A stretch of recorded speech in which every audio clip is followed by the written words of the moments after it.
4 races into the 2026 NASCAR Cup Series season, Joe Gibbs Racing, one of the most decorated organizations in the history of this sport, sits with 0 wins, 0 drivers inside the playoff field, and an average finish so bad it would make even the most patient crew chief reach for the radio. If the chase started today, all 4 JGR drivers would be eliminated before a single green flag drops in the postseason. Every single one of them. And the most alarming part? The problems go a lot deeper than just the results on the scoring pylon. This isn't a slump. This is a crisis. And after what happened at Phoenix Raceway on March 8th, the entire NASCAR world is now asking the same question. Can Joe Gibbs Racing find its way back before the window closes for good? Let's break down exactly where things stand, how they got here, and what has to happen next. Through 4 races, Daytona, Atlanta, Circuit of the Americas, and Phoenix, Joe Gibbs Racing has not won a single event. Not Denny Hamlin in the 11 Toyota. Not Christopher Bell in the 20 Rheem Toyota. Not Chase Briscoe in the 19 Bass Pro Shops Toyota. Not Ty Gibbs in the 54 Monster Energy Toyota. 0 wins as a team. 1 combined stage win. And an average finishing position that isn't just uncompetitive for a marquee organization, it's a number that would be alarming for a mid-pack team that doesn't have a quarter-century of championships behind it. Here is where the numbers actually land right now. In the Cup Series standings after Phoenix, Christopher Bell is the best-positioned JGR driver at 6th in points with 113 points. Ty Gibbs and Denny Hamlin are also in the mix, with Hamlin's strong 5th-place finish at Phoenix helping his cause. Chase Briscoe, the newest member of the JGR roster in the 19, sits deep in the hole, gutted by mechanical failures that have robbed him of finishes his car should have earned. Bob Pockras of ESPN put it plainly on social media after Phoenix.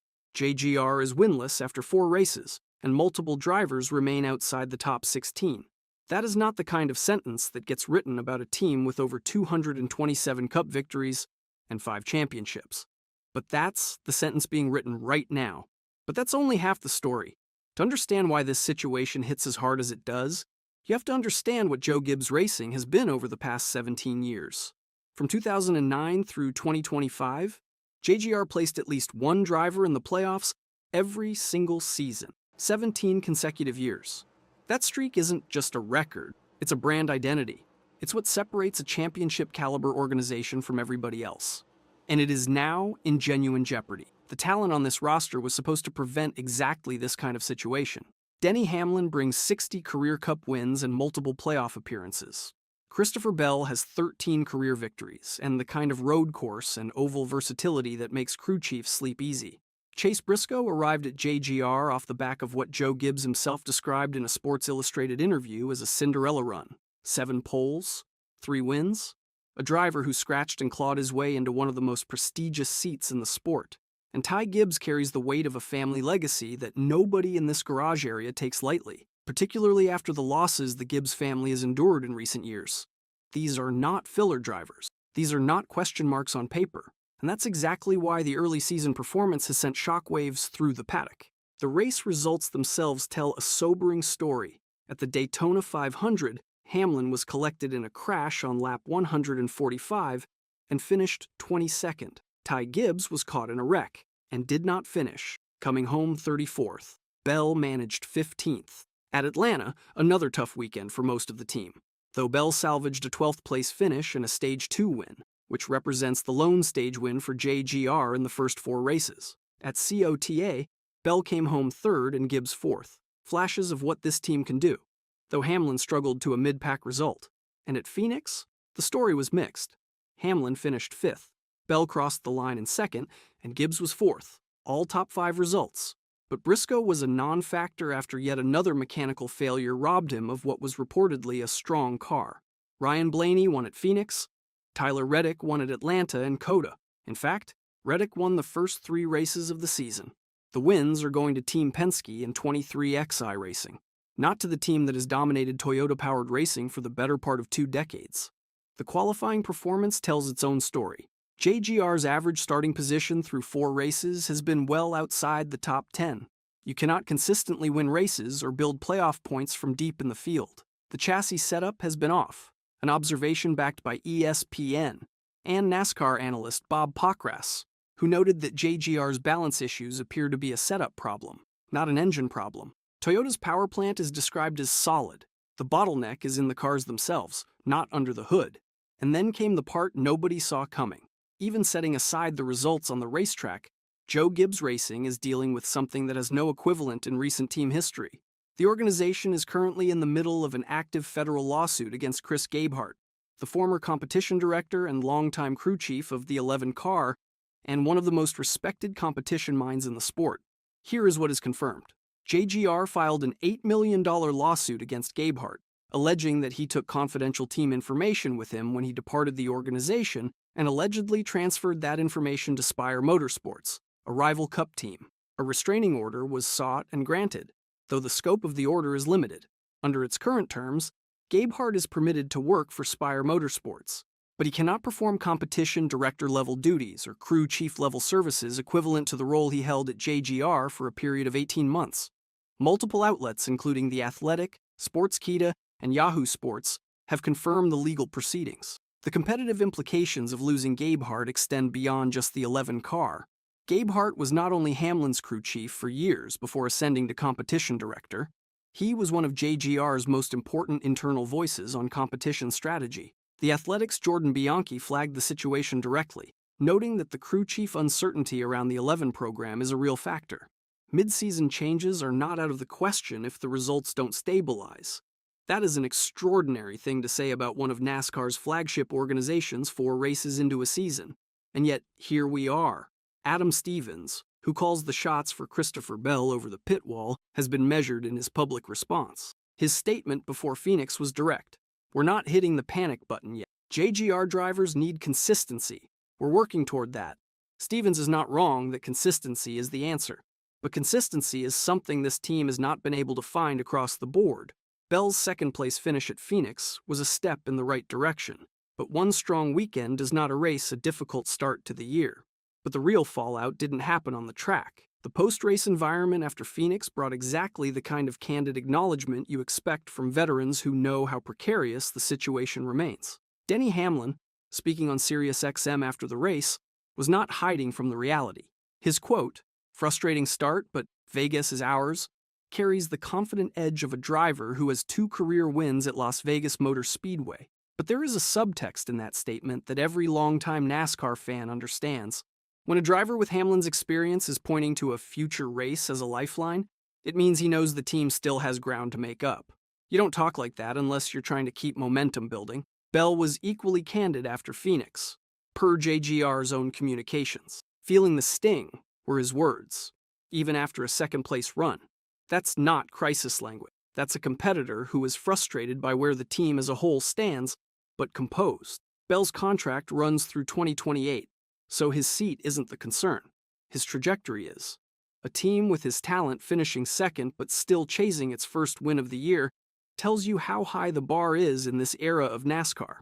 Joe Gibbs himself has spoken publicly in the weeks leading into and through this stretch, and the emotional weight of his comments, touching on Hamlin, on Briscoe's journey, on the Hendrick rivalry, suggests that even at the ownership level, there is awareness that something is not right. This is not a group of people who are in denial. They know. The sponsorship picture remains stable with most partners. Base Pro Shops with the 19, Rheem with the 20, Monster Energy with the 54. The business of JGR is not in danger. The charters are secure.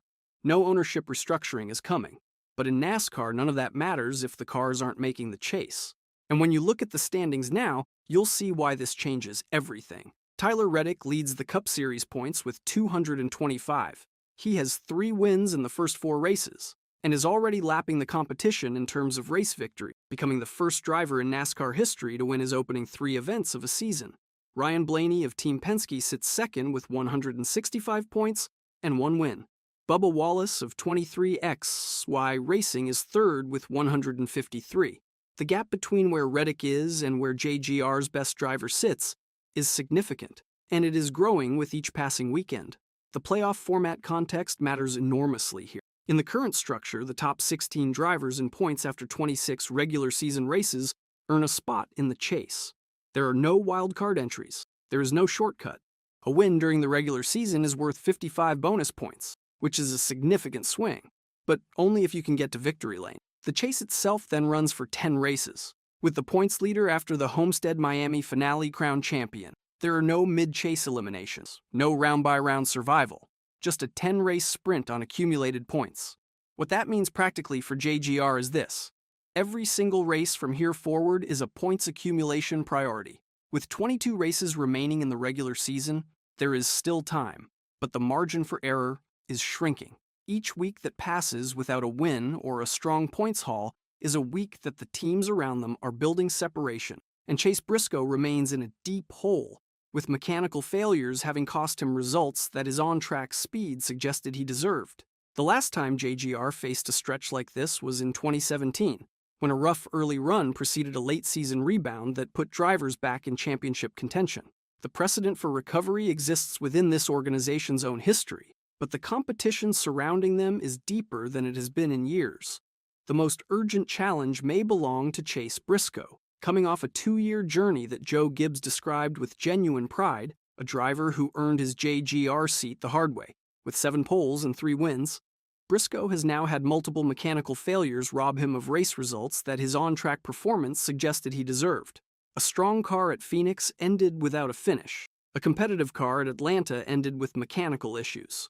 The results don't reflect the speed, but in NASCAR the results are all that go on the scoreboard, and that sets up what could be the most important race of the early season, at least for Joe Gibbs Racing. Las Vegas Motor Speedway on March 15th is next. The Pennzoil 400, airing at 4 o'clock Eastern. It's a 1.5-mile oval, an intermediate track where JGR has historically been at its best. Denny Hamlin has 2 career wins at Las Vegas.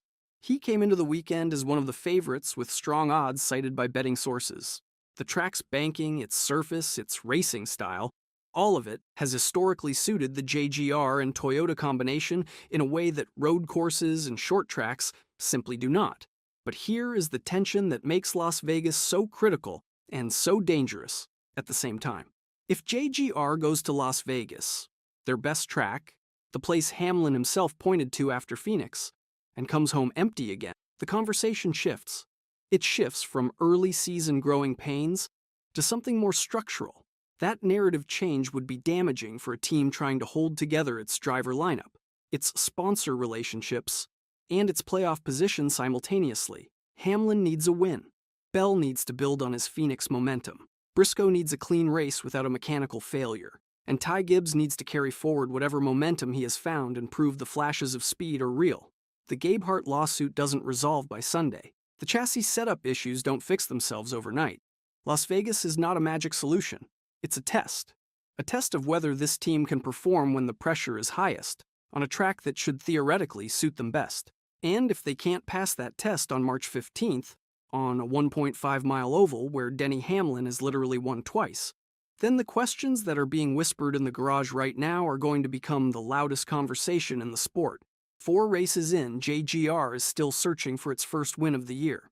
17 years of consecutive playoff appearances are on the line. Their longtime competition director is in a courtroom battle, and the team's next best shot at answers is a Sunday afternoon in the Nevada desert. The green flag at Las Vegas drops March 15th, and the entire NASCAR world will be watching to see if Joe Gibbs Racing finally shows up, or if this hole just gets deeper.